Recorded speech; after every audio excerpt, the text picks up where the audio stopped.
Greetings, this is from the Hilt, and today we're going to talk about this bad boy right here, Lenharrow Fantasy Adventures. What you'll find familiar about Lenharrow Fantasy Adventures is, first and foremost, it's a tabletop role-playing game set in a fantasy setting, as the name implies. Well, we roll dice to determine outcomes of combat and other situations, just like most other RPGs. But what makes it different? Well, for starters, we don't use levels at all. It's, for the most part, a skills-based system and a milestone system. We kind of use a combination of both. But to get into that, we need to talk a little bit about what Lenharrow is and where it came from. Lenharrow is the evolution of my campaign worlds that I put together starting probably in the late 80s, early 90s. But what is Lenharrow didn't come together until the late 90s when I was running a campaign that I called Carnage with a K. And then it happened. My favorite game just kind of went away. I tried the new system, and it didn't work for me. It's not that I think it's a bad system. It just didn't work for me. I had books and campaign information that I've done, and after creating the Carnage system, my wife and I took a look at everything we were doing, and we decided to go with the Carnage system as our main system and just do our own homebrew game, and that worked. Lenharrow is the result of everything we love about games in one book. We took what we liked, we threw out what we didn't like. Even some of the stuff from the new system works. So we used that. We took what we, as I said, what we liked, and we turned that into a working game system now.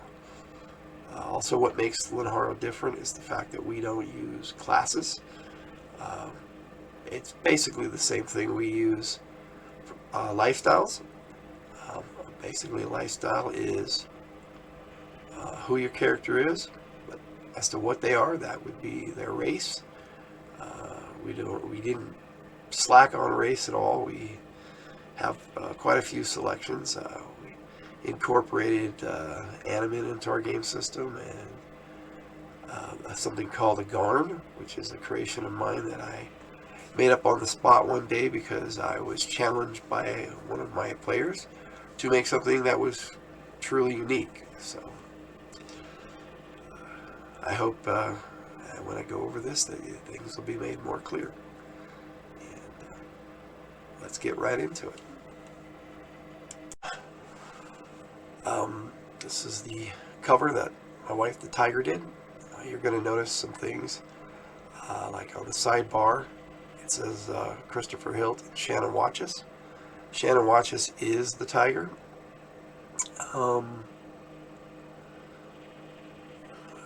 We had problems with Amazon. They didn't really like just the Tiger, but she had to create an author page with her real name, so we did that. And so I go by Christopher Logan Hilt, and so it's Logan and Tiger.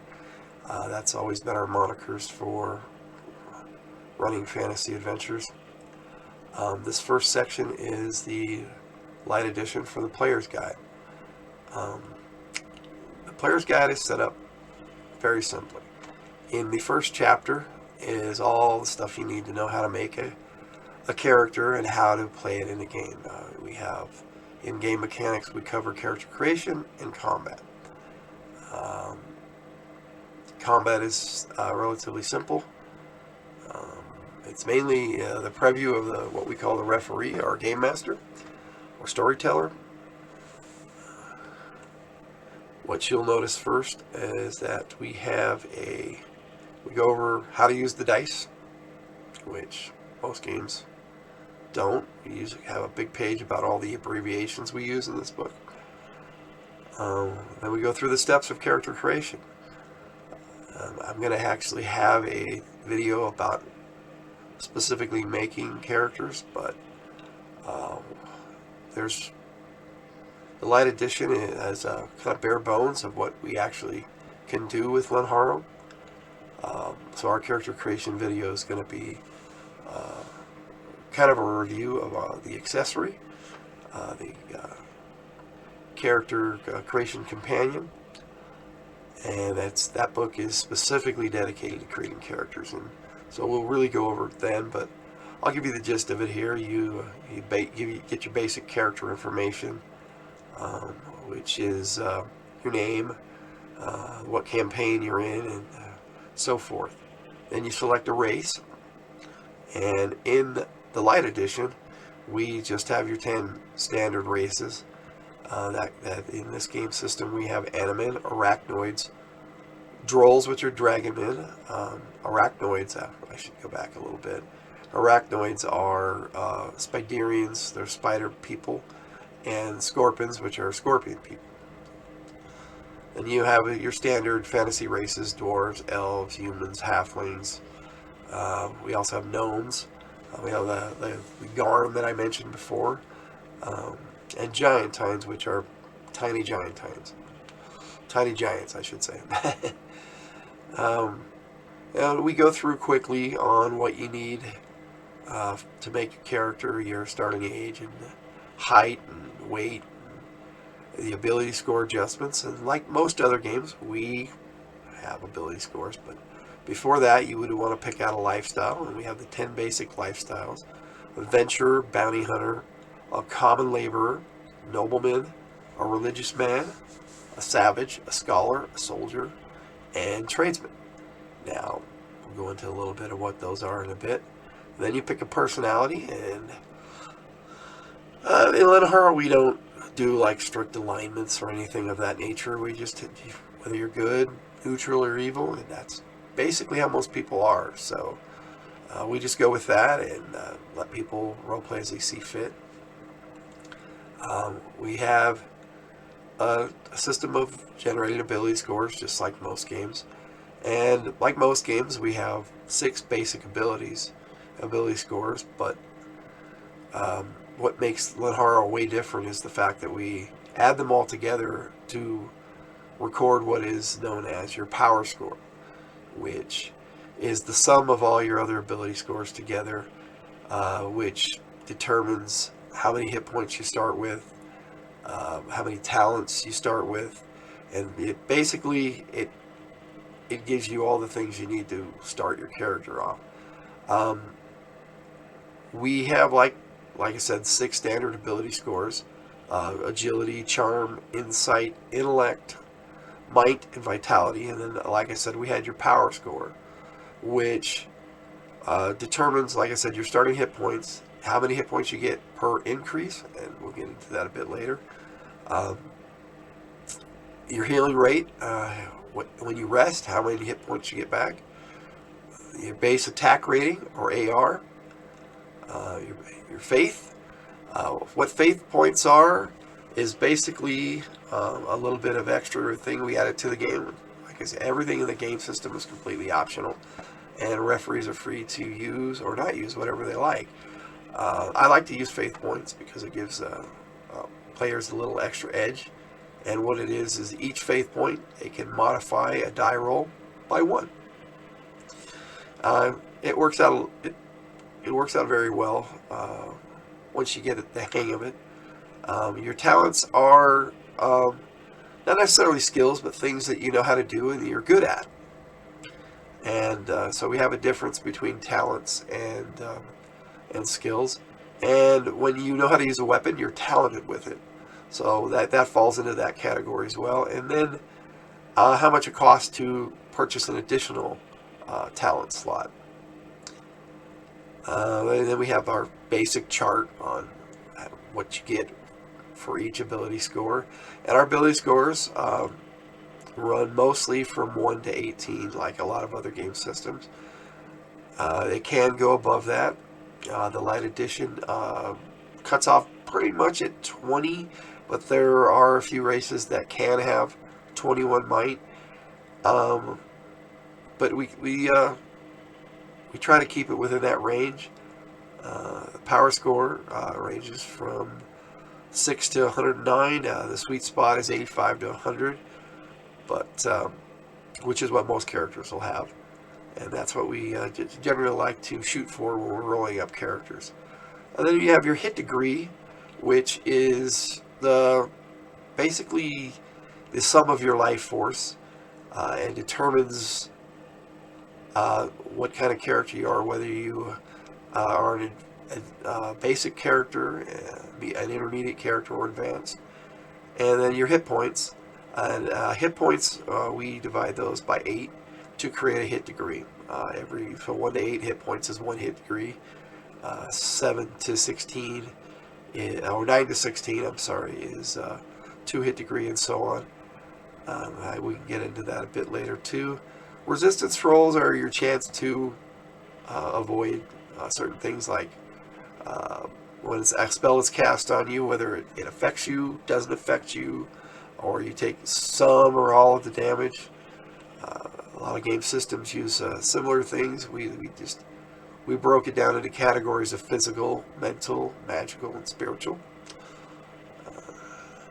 And we go over how to make a resistance roll. You determine your starting character generation points, or CGPs. CGPs are what you'll earn throughout the game. Instead of leveling up, you'll get your CGPs and spend them on the skills that you want. Each character starts with a certain amount based on their power score, their ratio, their race, their lifestyle, and that would determine their starting CGPs. Now, right here we have the chart that will give you your bonus racial points, or BRPs. Then we have the bonus lifestyle points, or BLPs. Burps and blips is what we always used to call them. Then we go into skills and talents, and how to purchase them, and selecting talents with your talent slots. We have your basic universal skills that all lifestyles have access to. Then we have our arcane skills, which is your magical abilities for spell casting, like a wizard. This would be your arcane caster. We have the combat skills and guild skills. Guild skills are like your chance to climb walls, detect traps, open locks, pick pockets, things of that nature. And also in that category are trade skills, such as carpentry and blacksmithing, metalworking, and things of that nature, which fall under mostly under the lifestyle of the tradesman, but other lifestyles can purchase. You can purchase whatever you like, for the most part. Lifestyles have a skills alignment, but that doesn't mean you can't buy things from other skill categories. It just costs more. Then we have the divine skills. Now, divine skills are basically when you have a deity and you are a dedicated priest or religious man, which is the lifestyle is called religious man mostly, but again, it's a skill category, and other lifestyles have access to it. Just some lifestyles have better access to it than others. We have the basic types of spells, and then we have what we call divine granted powers. This would be things that divine servants can just do.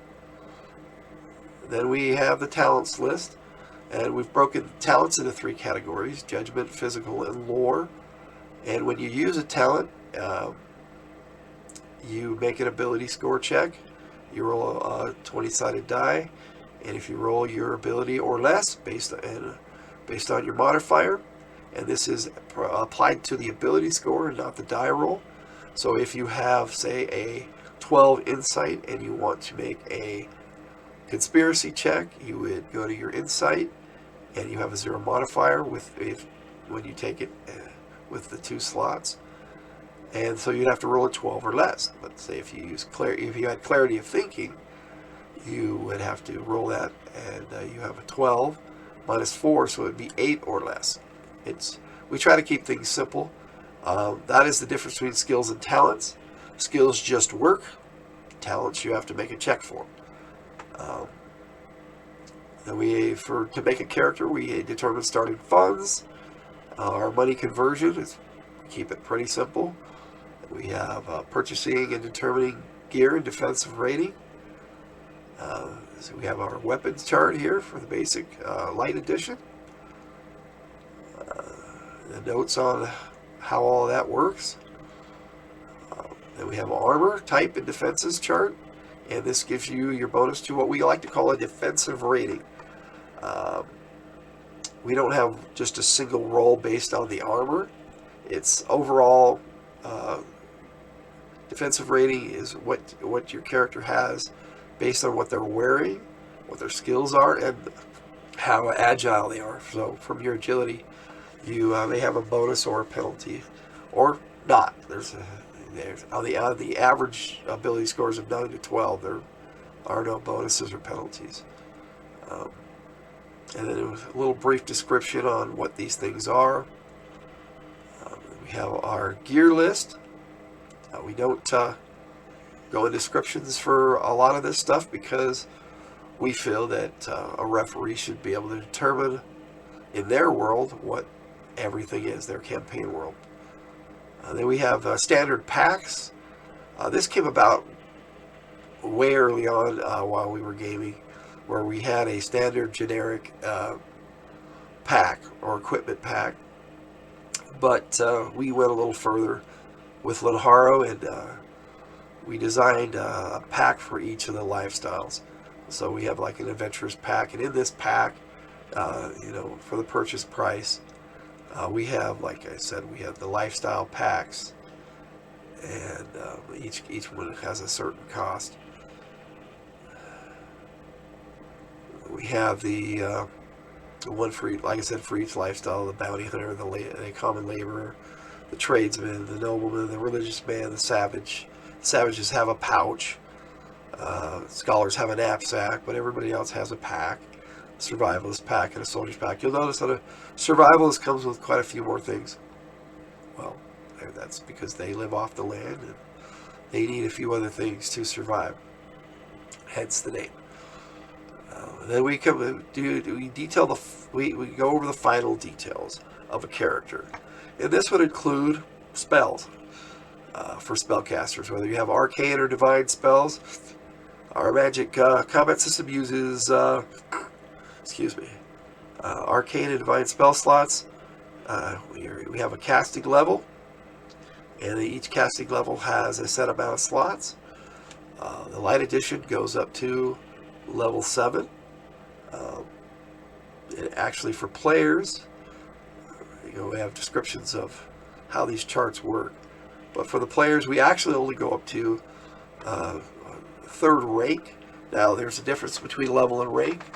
The level is basically every 3 levels equals 1 rank, and rank is the power of the spell, and level is the ability of the caster to make effects. Like certain things will have the rank of a spell, like I said, that determines the power. So if it's a more powerful spell, it has a higher rank. But level determines things like an elemental blast will do a d6 damage per level, whereas certain other things will do, like an elemental arrow does a certain amount of damage per rank, and then +1 per turn per rank. So there's certain spells do certain things, and that's the same with any game system. But with Lenharrow, we don't have a list by list spell alphabetically or level or whatever you want to call it description of each spell. The reason for that being is referees are going to decide how their own magic system works. We just have a basic idea in the Lenharrow Light Edition of how spells work. So we provided these charts based on each field for arcane casters or each order for divine casters. Now, we have like a simple name of a spell, what rank it is, how the first strike modifiers is the number that determines how fast a spellcaster casts a spell. Like first rank spells are really quick, and then in most cases the first strike modifier is equal to the rank, but that is not always the case. Like Elemental Grasp is only 1, but it's a second rank spell because it's just quicker and easier to use. Certain things we determined just didn't need to be put into the book or the game system. We leave most of that kind of stuff up to the game master because every game is going to be different, and every game master runs their game the way they want to run it.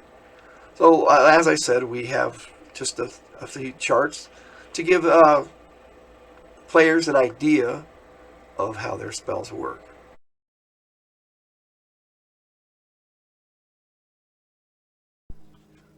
Greetings.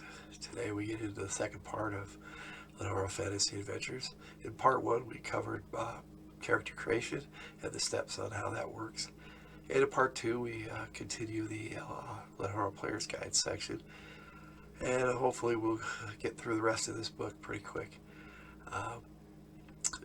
There'll most likely be a part 3 that covers the Ref's Guide, the Creature Guide, and the King's Own Adventure in the back. But for now, we're just going to finish up the Lenharrow Player's Guide section, and I hope you enjoy. Thanks. Now, as I said, the other section in game mechanics is combat, and we just go over and give the players a brief idea of what their characters can do in a single combat round on their turn. Combat rounds are broken down into 1 minute, and every 6 seconds is a turn, and there are 10 turns in a combat round of 1 minute. I don't see why it needs to be any more complicated than that. The system is really quick. You determine surprise. And if no one's surprised, or whoever is surprised doesn't bother rolling a first strike, they go in the last round of combat. We keep it simple. We don't want to complicate things by having a lot of numbers in our combat, so we kept it to a D10, and players and creatures, RPCs or referee player characters, go when on the number they rolled. So if you roll a 1, you go in the first, 2 second, 3 third, and up to 10. And all surprise actions are determined at the end of the 10th combat turn in a combat round. Attack rating and defensive rating, or AR/DR, is how we determine actual combat, and we keep that simple. You roll your combat die, and each combat die for each lifestyle is different. This can be increased. And so you roll that die, you add your attack rating to it, which is a combination of your base attack rating and any bonuses you may have. And that is the defensive rating, or DR, you hit. It's pretty. Like I said, we try to keep it really simple. We try to make things go pretty fast. We do have a little bit of critical hits and aimed attacks and severed parts and things of that nature. Most of this is for the referee, but in the player's guide, we give the player a basic idea of how this works and how to play the game. And then we talk about how spell combat works. And for spell combat, instead of rolling a d10, you roll a d4 and add your first strike modifier, or FSM, to that die roll. Then we have a final word on combat, and then we talk about races. And the races that we use, all races have the potential of having different things like racial traits, and we have a few of those. And we have heightened senses, and the level of these senses, whether they can see in the dark, with vision, how well they smell. We have hearing, scent, taste, touch, and vision. And these are important for a character. A human is all basically at 0. They don't have any heightened senses. But when certain races or abilities give you a heightened sense, then we have 3 levels of each sense. Just as an example, vision's pretty much the best one to talk about. And with vision, you have vision 1. That's superior vision, and that makes it so you can see in natural darkness up to 30 feet. Vision 2 gives you telescopic vision. Lets you look like it's spyglass. It's natural darkness, you can see in up to 60 feet. And then there's microscopic vision, which makes it so you can see tiny, tiny things, or magical darkness up to 90 feet. You can see in magical darkness with vision 3. Then we have our racial attack types. Then we go over our basic standard 10 races in the Light Edition, and we have Animan. And Animan have their own attack charts, and each Animan can be made to be more animalistic or more humanoid, depending on how you spend your Animan natural traits. And each Animan begins with 250 points. This can be enhanced with animal nature, so you can get more points, but each one basically spends these points when they start their character, and it gives them the things like drop, dull senses, lightning speed, which doubles their move base or MB. Each animal should purchase a move base. Now, some animals are faster than others. If you do not purchase a move base with your 250 points, you just have a base of 6, which move base is not really that complicated. We have a system of 5-foot squares in combat, or hexes, depending on what you want to use. And each one of these represents a 5-foot square. So if you have a move base of 6, you basically can move 30 feet in a combat round in 1 minute. Now, that's not very much, which is why it goes all the way up to 24. And this can be enhanced with lightning speed to double that move base. But this ability, this trait, only allows the animate to do this once per day per their hit degree. Animate natural traits. We have the descriptions for everything on that chart. And then we go through the different animal families that we allow as Animin in Lenharrow Fantasy Adventures, the Light Edition. We have avians, which are birdmen. Each animate also has its own special ability for each family type. We have Broles, which are bearmen. The reason why some of these have an OLL at the end is because in the campaign world, we originally called them trollmen, and they were thought to be an offshoot of trolls, but clearly they were not. So it evolved into just Animin, and we try to keep it open so anybody can pretty much play whatever they like. Now, after the Broles is the canines, which is your dogman or wolfman, catman, or any kind of. See, we have we go over like each family. The cat family includes Siamese, calico, tigers, lions, etc. It's the breed of cat, whether it's big or small, and based on the type of cat, it doesn't really matter. Cat people can be from like 3'6" really short, all the way up to 9'6" in our game. Each animal family has starting ability scores adjustments, resistance roll adjustments, bonus racial points. We have it listed here and on the chart in chapter 1, so it's quick use while you're looking in the descriptions and when you're making your character. We have lifestyles allowed, and this is definitely an abbreviation of the 10 lifestyles. Like a catman could be an adventurer, a bounty hunter, common laborer, a nobleman, a religious man, savage, soldier, survivalist, and tradesman. We try to keep that simple. And their natural defensive rating or natural DR. And the natural attacks, their bonus racial abilities. This is where you will find your heightened senses and some of the traits and natural skills that they have. Like a Catman has drop. They also have a double move base. But that's just Catman, and then their special ability down here. Primates, it'd be your monkeys, apes, gorillas. Raccoonians is your raccoon family with raccoons and pandas. Reptons is your snake men, your lizard men, gator men, etc. Turtle man would be in this as well. Rodentia are mice, rats, moles, beavers, etc. Let's see, we have Sudays, which are hogs, pigs, boars. Taurons are your bulls, elephants, rhinos, and things of that nature. And that'd be your Animid. Animid are something we really enjoy playing, so we had to have them in our game system. And like I said before, arachnoids have scorpion men or scorpions, and spider men or spiderians. These are basically races of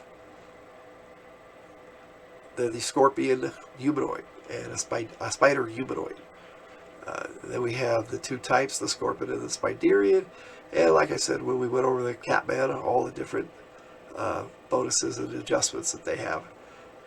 Drolls are your dragon men. Like I said, originally they were all thought to be trolls. So they had called dragon men trolls. It's also a tongue-in-cheek play on the word droll. Trolls have innate abilities, which are listed in the referee's guide, which we'll get into in a bit. They each have a breath weapon, a natural DR, and based on the terrain is how we do our dragons and trolls. And we give them certain immunities and innate abilities that they all have based on their terrain, and then what they get in addition to that based on their hit degree. So when they start, they have a D4, and when their hit degree goes up, they get additional ones. And if the ability has like a spell-like ability, and we determine what the basic casting rank and casting level for that is. So you can determine combat really easy. And then the type of breath weapon and the breath weapon damage here at the bottom. And we go into our dwarves, our elves. These are our standard races. The guard is a race that is very different. They have the standard guard, or the common guard, has red skin. They don't have a nose. They just have a couple slits where their nose should be. Guards are a highly intelligent race of beings. Physically, not so much, but they have certain special abilities, like they can detect magic just by sight. They can see it, which you can actually blind a guard with an overwhelming amount of magic. They have photographic memory. They have mental fortitude, mind sight, superior body, and surprise resistance. They are just mentally acute. They have superior vision, like we said. They have heightened hearing and heightened touch. No, heightened taste. I'm sorry, not touch. So that moves on to the Giantine or Tiny Giant. They range in height from 7'6" to 9'6", and they're more like giants than they are humans, and some of them can be attuned to their environment depending on the terrain and how referees want to use Giantines or not use Giantines in their game. Then we have your basic gnome. We like gnomes, halflings, and humans. Then we go into our lifestyles, where we have the adventurer, and each adventurer has bonus lifestyle points, certain bonuses, faith points if they have bonus faith points. If the lifestyle has a hindrance, we list that here, and their skills alignment. See, so an adventurer is aligned to combat skills, guild skills, and arcane, and all lifestyles are aligned to universal skills naturally. Then we have your bounty hunter. Bounty hunters start with 9 talents and tracking. They rely basically on their skills more than anything else, so they don't start with as many faith points. Then we talk about the Bounty Hunters Guild a little bit, and whether you're a dues-paying guild member or a free agent. Common laborers are your serfs and freemen. And we have the difference in those things, and each of those has a basic vocation. Like, say you're a farmhand or a plowman, you know how to do these things. They're not necessarily, what you're going to do as an adventurer if you decide to adventure with this character. This is a pivotal part of the game system. And in most towns and villages that you go and adventure into, the folk that live there will be common laborers. Then we have nobles, and noblemen, whether they are noble blood or they're a noble vassal, and what the difference in that is. We have a religious man. Religious man basically are your divine servants that worship a deity and gain abilities because of their chosen lifestyle. Then we have savages, which is basically a barbarian. The tribesmen, and we have tribesmen and nomads. Those are your two basic types of savages. And we have scholars, a typical scholar, and a witch and a warlock falls into this category as well. Then we have soldiers, we have guardsmen, military men, and combat mercs. And there are slight differences and variations, but in essence, these are all soldiers. Then we have your survivalists and your tradesmen. Now, tradesmen each start with a trade, which is one of your trade skills from the guild skills list, depending on what you want to be. So if you want to be an engineer, you would have engineering. If you wanted to be a metal worker or a blacksmith, you would have metalworking. A lot of gnomes have tinkering. It's just the way things play out in each individual referee's game. Then we have the descriptions of all the skills. Like I said, I'm going over this quick because we don't want this video to go too long. Like I said, each one has its own description. And then we describe the talents at the end of the book. And this is really the gist of just the player's book. Okay, I jumped way too far in. But like I said, we go to talents. We determined, like I said, weapons are considered a talent. Each weapon you know how to use is one talent slot. Now, we do weapons by size and category. The die category of the weapon is determined by its size. And so like if it's a medium weapon, which is 32 inches to 41 inches long, it's a die category 5. It does a d6 damage. We try to keep that very simple. Now, there are skills that can up this and make they go up a die category, or it's possible to go up 2 die categories, depending on your skills. Also, with our weapons, we tried to keep things really simple. So, in the light system, you have a talent in a type of axe, a type of strung bow, a type of club, a type of crossbow, a type of dagger, a type of hammer, a type of knife, a lance, a missile, a polearm, a sling, a spear, a staff, a sword. When you take a talent, you know how to use that weapon. And you can purchase skills to improve your ability to use that weapon. Judgment talents are things that you use your insight ability score for.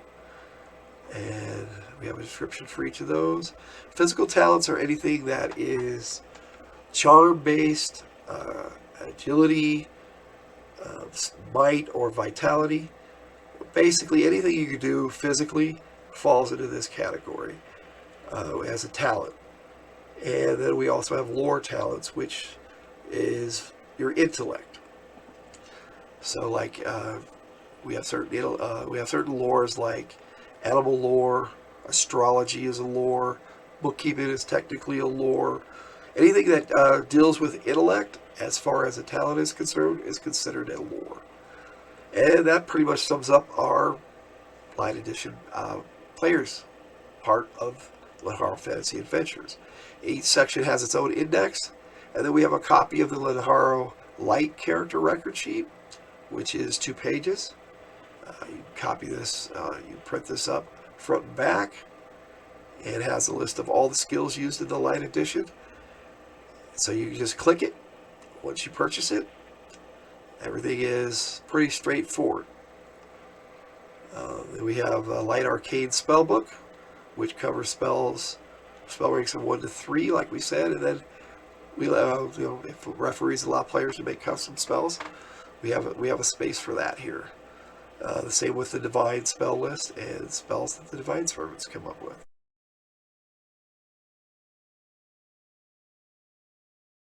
Greetings.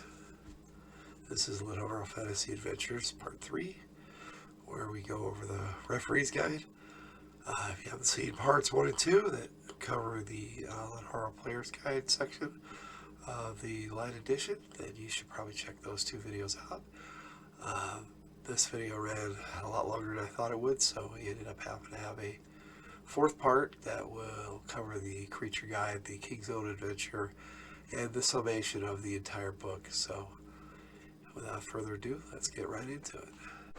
And then we go into our referee's guide. As I said, I don't want to drag this out like I did for the players part, but I thought the players section was important to really go over. In the referees section, it basically lays out the rules and how to play. We have the referee's playbook, which is their game mechanics. This is everything you need to know to run a game is in the players section, the referee's playbook section. Then we have advice on how to run a campaign, and then a chapter on how to run magic in your games, and then a list of spells that go beyond 3rd rank. You can allow players to have these spells too if you like. And then we have an appendix of magical devices, and this is a basic description of certain magical devices and how you can use these in your games. And then of course we have an index and a PC trip sheet. Now I'll look over this real quick, and like I said, the referee's playbook is basically an advice book. It gives the game master ideas and tools to run a game properly. We talk about possibility of maximum hit points based on race, word about ability scores. This is the game system basically. How to make ability checks, how to make ability feats. When you with your ability scores, you have the opportunity sometimes, like if you need to notice something, you would make an insight check. That would be a 20-sided. You roll your ability score less, you succeed. Now, if it's more difficult and it's harder, instead of applying penalties or anything, we instituted something called feats, which is a percentage listed with each ability score. And if it's harder, you make a feat, which is a percentile roll, instead of a ability check. So the way we determined it, and made it so it's easy to remember, is with an ability score, you roll 1 20-sided dice with a check. And with a feat, you roll the percentile dice, which generally has 2 10-sided dice together. So for a check, it's 2 for a feat, 1 for a check. So 2 feat, 1 check. Faith points, I talked about a bit, and how to award them is here in the rest guide.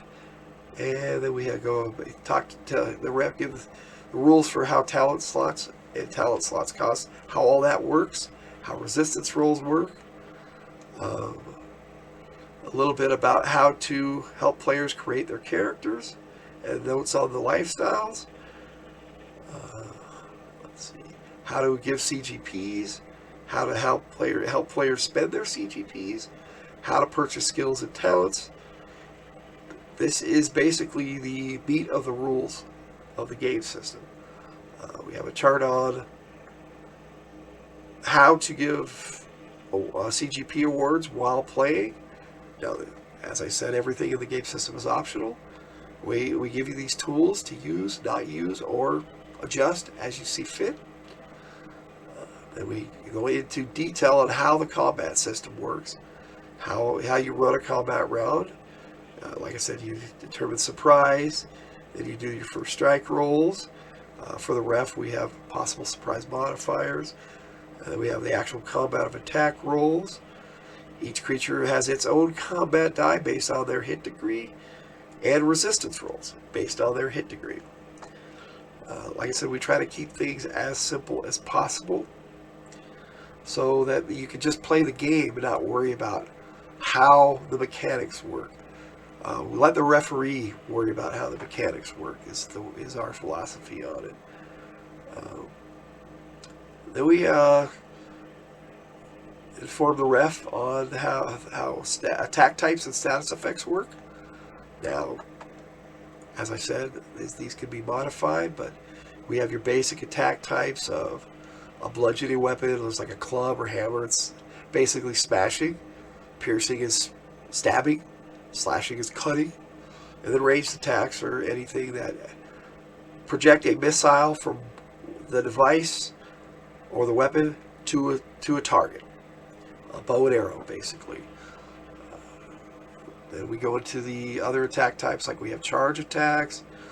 Chemical attacks would be your acids and your poisons, toxins and other chemicals. And then we have elemental attacks. This would be your air or sonic, earth, fire, all the different elemental types, how that works, how you can run it. Magical attacks like disintegration or energy, general magic. Force attacks are anything that is basically magical blunt force trauma would be a force attack. Like physical force, there's mental force and magical force, spiritual force. Your basic 4 resistance rolls: physical, mental, magical, and spiritual. There are other attack types like erosion, time, mental attacks, plant attacks, stun attacks, suffocation, strangulation, spiritual attacks, and special attacks. Now, just like I said, these are just all ideas to give the referee an idea of how to run things in their game. This is the rules that we use and how they affect their game in combat or other situations. We have a section here on curses and maladies and what the difference between those two are. We have what we like to call an impact damage rule. That would be something that a referee needs to go over and determine whether they're going to use or not, which would, missile paralyzation would fall under this rule. And we wanted to make bows and arrows a little bit more dangerous. So anytime you are hit with a missile or you hit a target with a missile, you have to make, if you're struck, you have to make a missile paralyzation rule. It's a physical resistance roll. And if you fail, then you are recovering from pain for up to 1d4 combat rounds. It simulates being shot, basically, with an arrow or hit with a rock or anything that is a missile. And also anything that causes an impact, which is why it all falls under the impact damage rule. And then we have missile ranges. Like I said, these are all guidelines. Some of these make sense. Some of them may not make sense to you. Use what you like again. Then we determine if you want to use critical hits and fumbles. We have a system for you.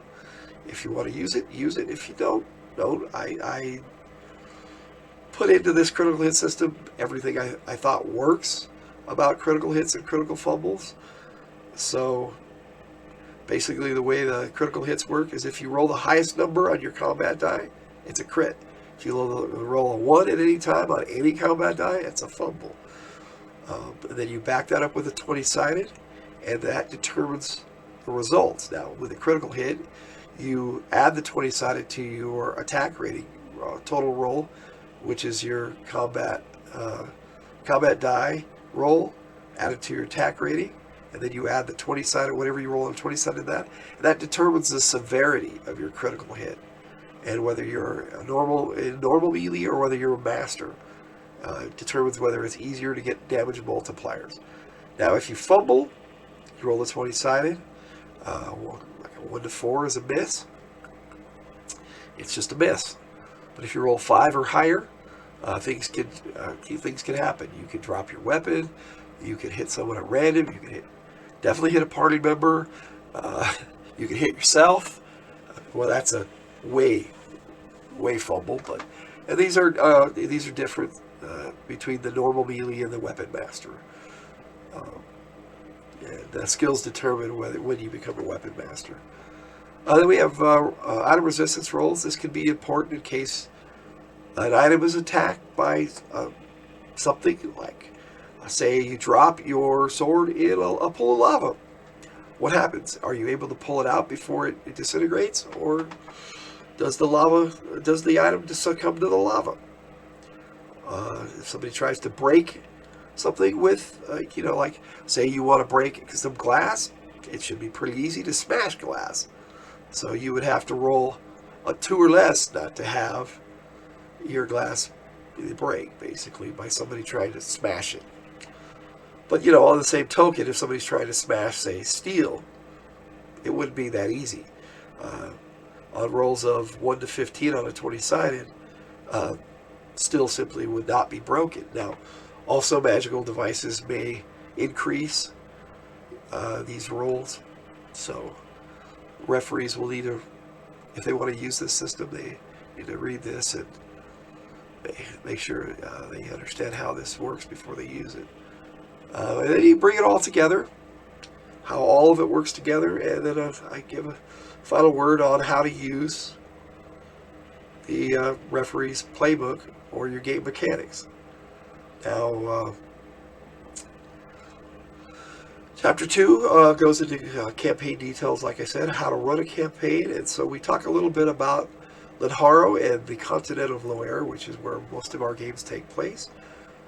People of northern Loire is where a lot of the main games are going to be taking place. We have southern Loire as well. We call it realms of the north and realms of the south. But for the most part, the rest guide focuses on the north. Gives you an idea of some of the lands and people. I'm not going to really go into major detail, but a section that we really need to go over because we have incorporated bounty hunters into the game system. A referee knows how to run a bounty hunters guild, so we put that in here. How shop talk works.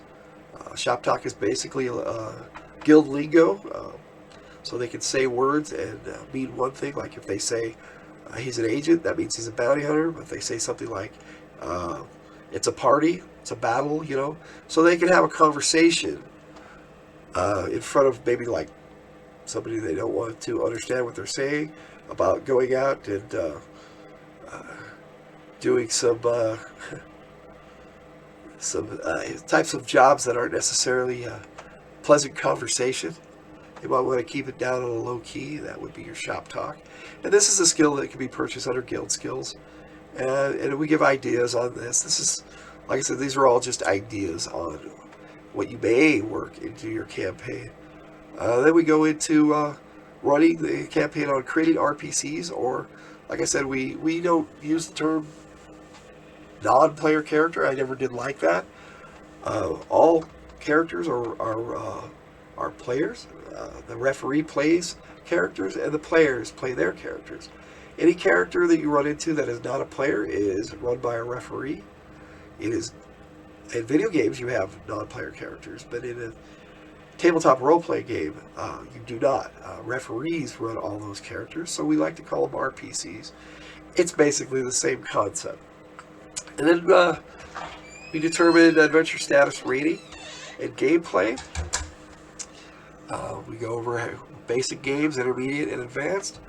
We also have a subcategory of starting characters, but we don't really go into a detail on that. We just consider those basic in the light edition.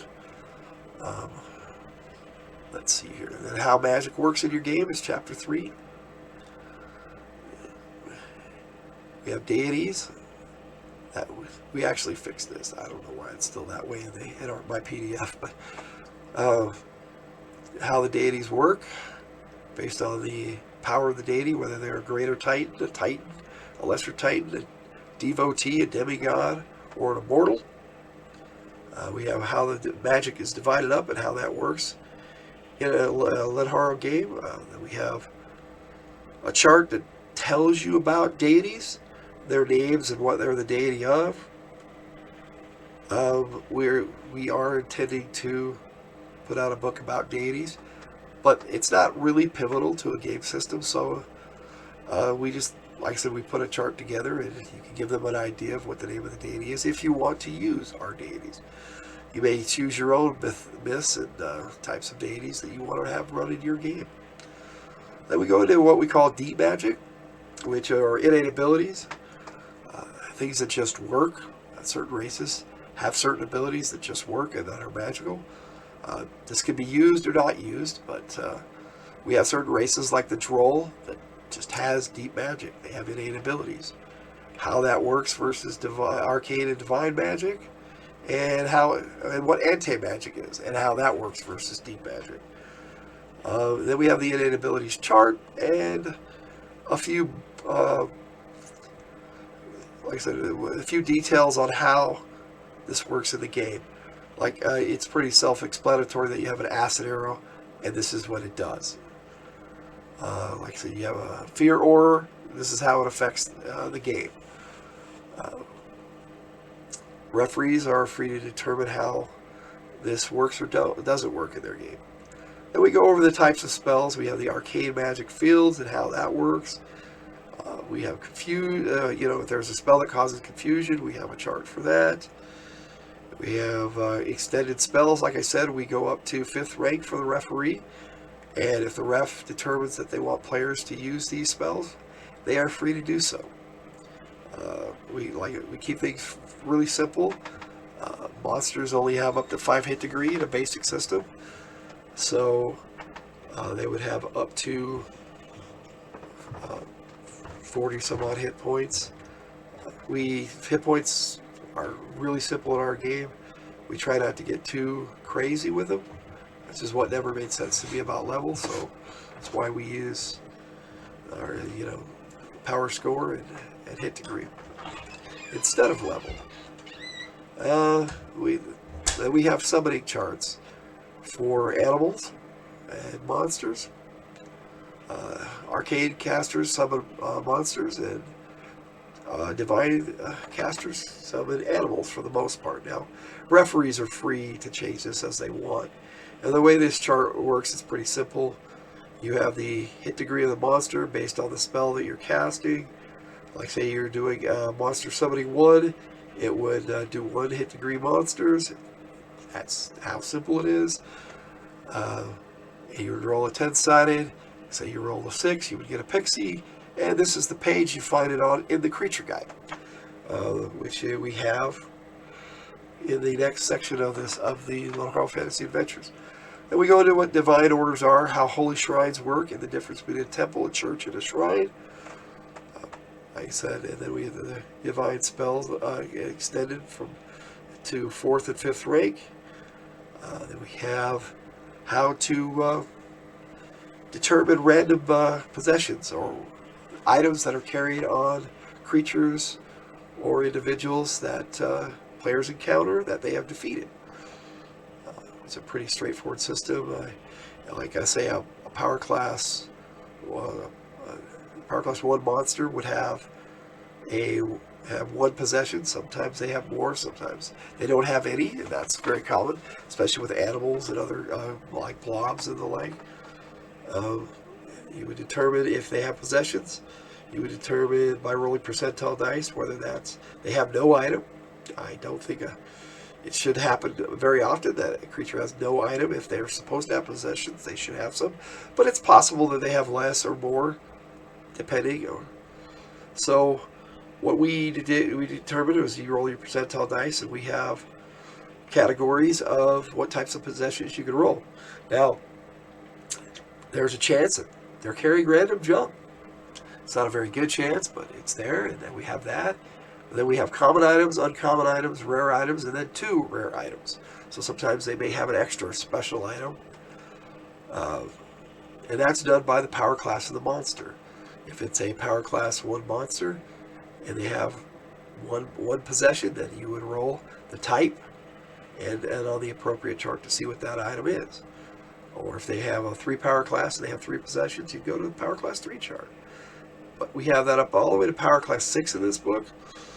So in case refs want to make their own creatures, we're also going to be adding more powerful creatures to what we like to call our enhanced edition, but we'll talk about that later. Then we have random item category charts to determine items randomly, what type of weapons and armor you may roll up. And then a brief description of some of the devices and how they work. Now, again, this is up to referee interpretation. This is how we determine it when we run games. You may make things a little different, but we just look at the basic description, like a backpack and weightless is, how it functions in the game. Now, again, you can change this on your whim. We do by category. I'm not going to really go into major detail on that because this video is already running pretty long. So I'm going to try to skip here real quick to the creature guide. And I wanted to give you a brief note on this trip sheet that we give you. This helps a referee. You basically write down the player's information so that you don't have to keep asking them for it during the game. This sheet lets you have up to 6 players. If you have a 7th player, you put it on the side. You have more players, you can use 2 sheets. I mean, it's pretty simple. You can copy this or print it from a PDF copy when we have one available. We don't have one as of yet, but that will become available hopefully later on this year. I have to learn how to make it so that it works properly on Amazon.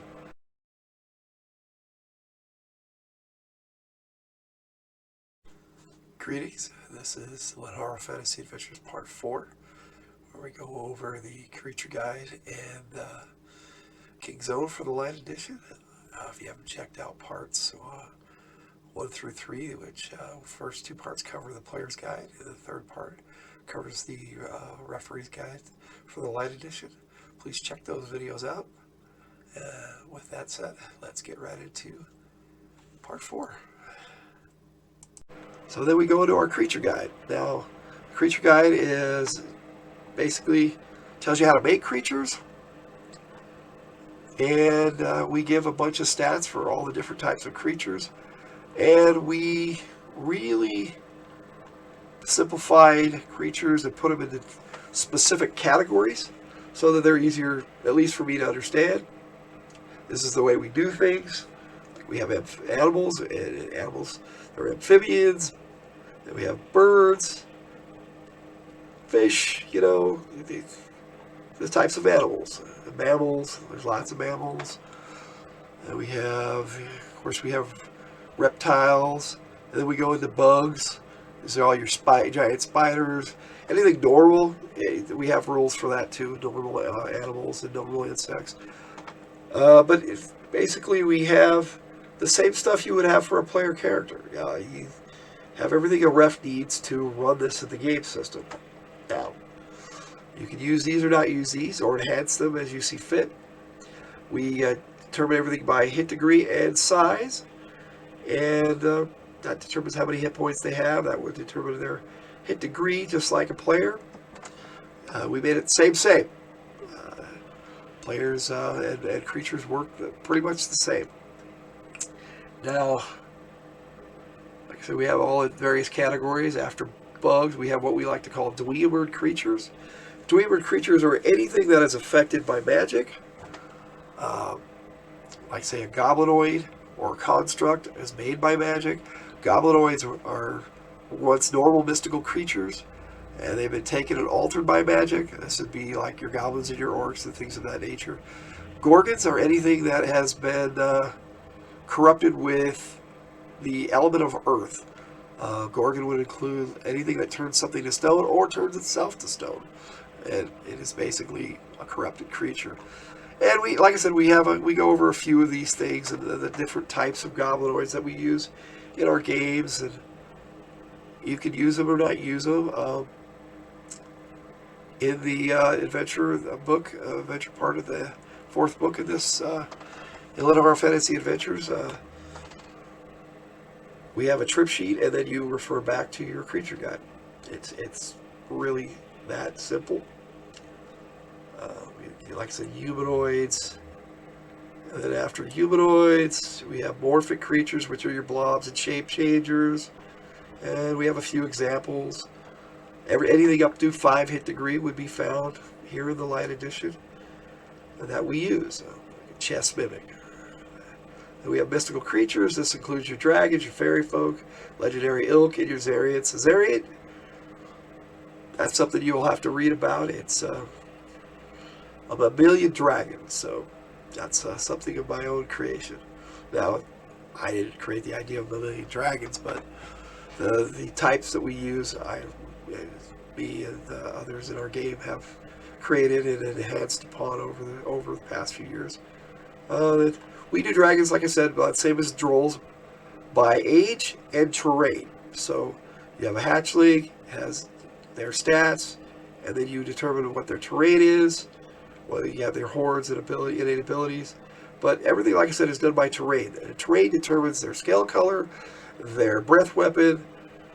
Personality is entirely up to the ref. I mean, why should the color of the dragon determine what its personality is? They can choose to be what they want. Otherwise, they would be corrupted if they're forced to be evil. Dragons aren't corrupted. They are the essence of fantasy gaming, in my opinion. And so you have to have a good dragon system, I think. And then we have dragon kids, which would be your hydras and your wyverns and things like that. And we have fairy folk, fairies, imps, legendary ilk. We have a few like harpies and manticores, noble centaurs and centaurs, which are your hybrids. Legendary animals, if I can say it right. We have like a cockatrice, a griffin, owlbears.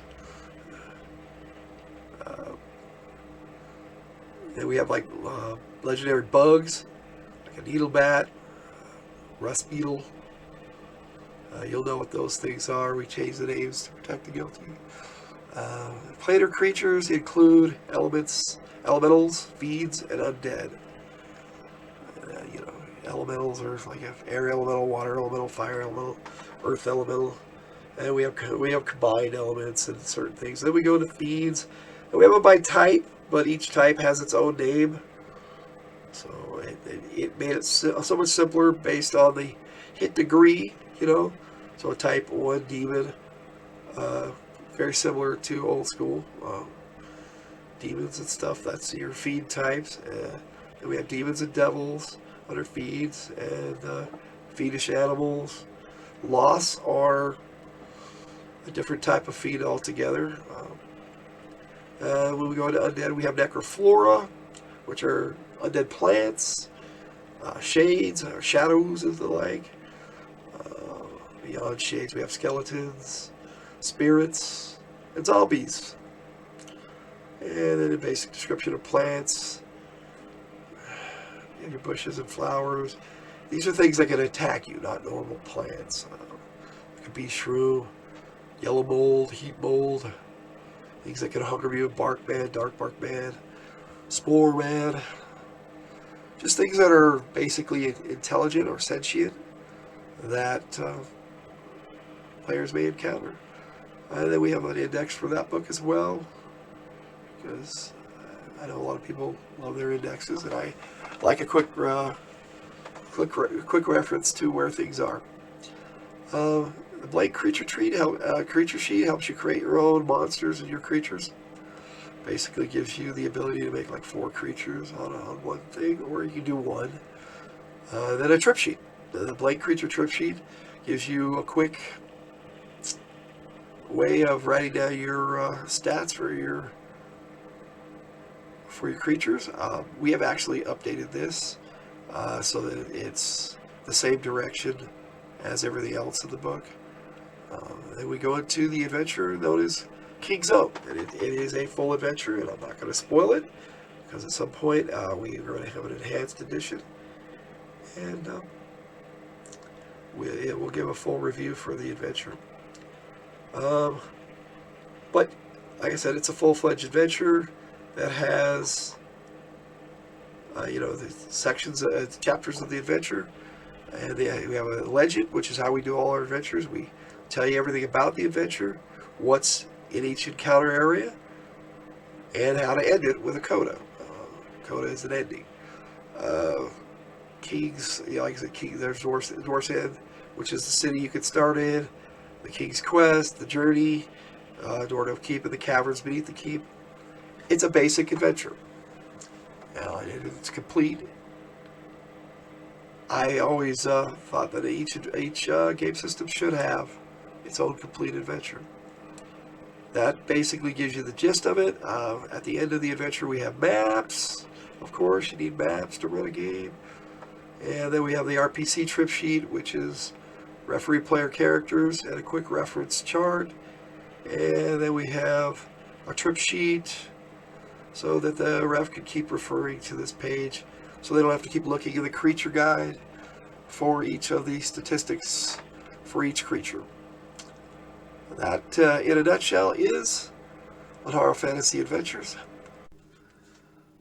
Okay, this is my summation of Lenharrow Fantasy Adventures.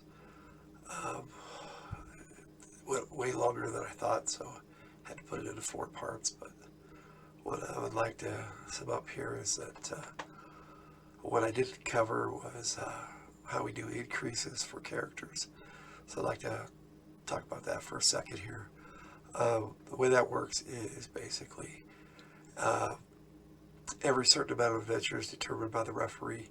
Players get an increase, and every time they get an increase, they get more hit points and more resistance rolls and possibly faith points if your referee is using that.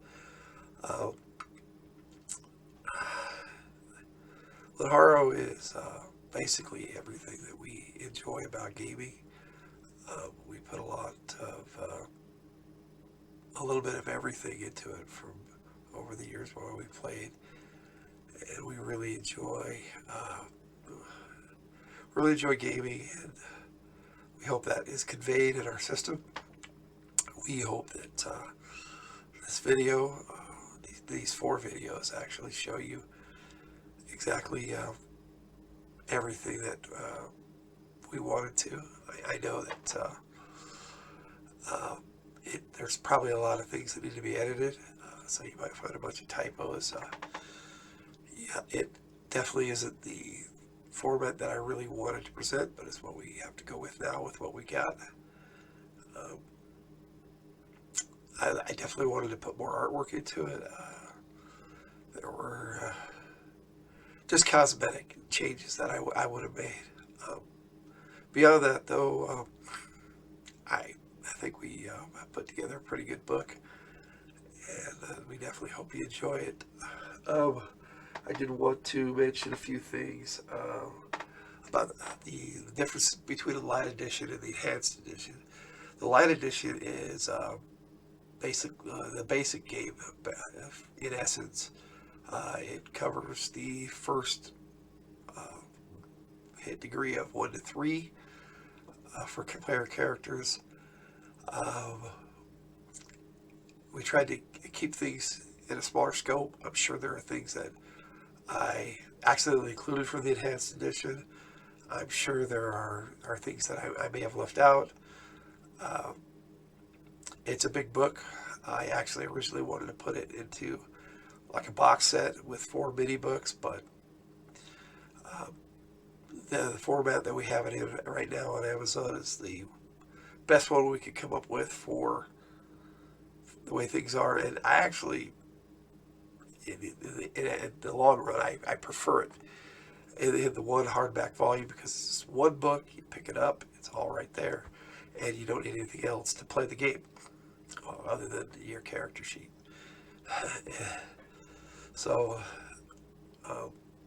I also wanted to mention that our enhanced editions are going to become available in June of 2023 with the Lenharrow Player's Guide and the Lenharrow Referee's Guide. So if you want to wait for those, you might want to do that. Those go into way more detail. They add a lot more skills. They add a lot more rules for the referee. The Referee's Guide actually includes an entire world builder and a magical device creation section. So I want to check that out. Then we've got 2 accessories for each book coming out. shortly thereafter, we've got, for the Player's Guide, we've got a Character Creation Companion, which we mentioned earlier, that's going to be coming out. Also, for the players, we have a Support Characters book that covers followers and bonded mounts. For the Referee's Guide, we'll have a big creature guide that we've got coming out that has power class creatures from 1 to 25, which is, it gets pretty crazy. Also, the Lenharrow Encounters Guide, which will have a larger section on creature possessions and how to give out what treasure that they have. That all being said, I hope you liked it. I hope you enjoy the game. That's what's coming up next from us. Next time, from the hill, though, we're going to have a Low Air Solo Adventures. We're going to go over that, and hopefully we'll be able to continue on from there. So before I go here, though, I wanted to give a shout out to a few people. My wife, the Tiger, who, although I did most of the writing, nothing in this game system was done without her say and my say together. We agreed on everything. We put everything together and everything together. So it was a joint effort. Let's just put it that way. And our son, who likes to be called Jake Pendragon with 2 N's in Pen, he did a lot of editing and contributed quite a bit to this, as well as our game group, which we've always called either Lenharrow Adventures Guild or Logan's Adventures Guild. Either way, it's the same initials. So anyone who's ever sat in game with us, we appreciate it. There's also a few other online contributors that we like to give credit to. Bear, the Gen X DM, or Game Master, I should say, Gen X GM, whatever he wants to call himself at this point. Your words were very helpful and inspired me to set up my own stuff and my own videos, and I appreciate that. Also, the Dungeon Minister, I'd like to give a shout out to him. He showed me that even the old school rules can be fun again, and you both helped inspire me to put these videos out and get my game system together and get it finally published so that we could share it with everybody else, which is what we really want to do. We just want to share it. We hope you like it. And thanks for listening to me. Logan out.